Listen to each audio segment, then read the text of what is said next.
years before I found myself at its gates. The house had a name, Greyhaven Manor. It was once a grand estate built at the height of the late 1800s by Alaric Gray, a wealthy industrialist.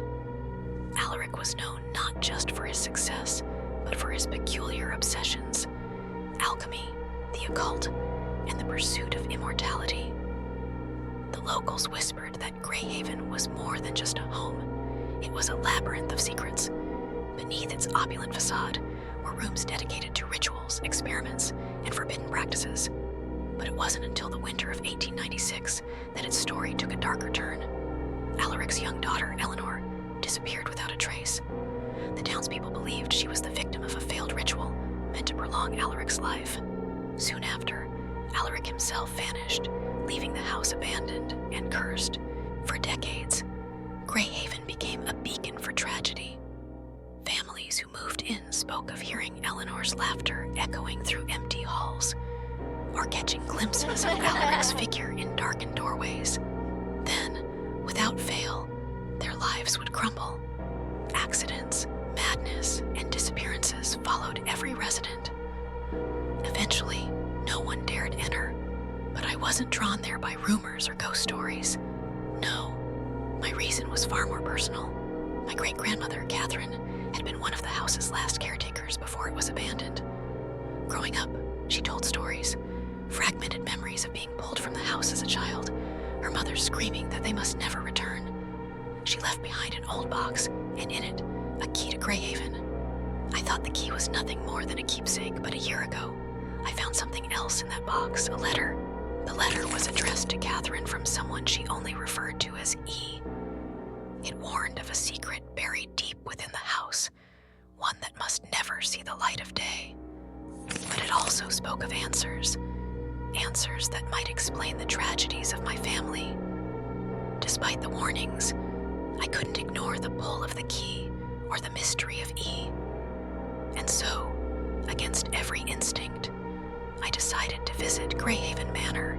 The first visit was strange enough. The whispers, the strange shadows, the trapdoor. But even then, I didn't understand the scope of what I had unearthed. The journal I found below spoke of rituals, yes, but also of a curse. Alaric's obsession with immortality had not just cost his daughter's life. It had bound her soul and his to the house forever. But there was more. The journal mentioned the tether, a device Alaric had created to anchor his soul to the mortal plane. It had been hidden in the house's depths, and it could be destroyed, but only by someone bearing the Grey bloodline. That's why the house had called me back. This time, I descended the trapdoor not out of curiosity, but out of purpose. The whispers guided me deeper than before, revealing a hidden passage I hadn't noticed. At the end was a door, larger than the others, marked with symbols I recognized from the journal. Inside, I found what could only be described as a workshop.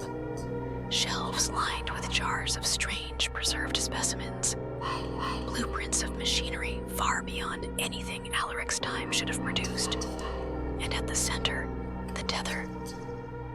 But the moment I touched the tether, I realized the truth. This wasn't just an anchor for Alaric, it was a prison.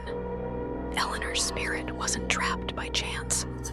Alaric had bound her to the tether to power it, sacrificing her so that he might live forever. And now, the house had one final demand. If I destroyed the tether, I would free Eleanor, but Alaric's soul and everything bound to it would be unleashed. The horrors of Greyhaven would no longer be confined to its walls. In that moment, the whispers turned to screams. The house itself seemed to writhe, its foundations shaking as Alaric's voice boomed through the walls. He offered me a deal. If I left the tether intact, he would lift the curse on my family. But Eleanor appeared too, her ghostly form fragile yet defiant. She begged me to free her, even if it meant releasing her father's malevolence into the world. I was left with a choice: save my family or save Eleanor's soul. I made my choice. With one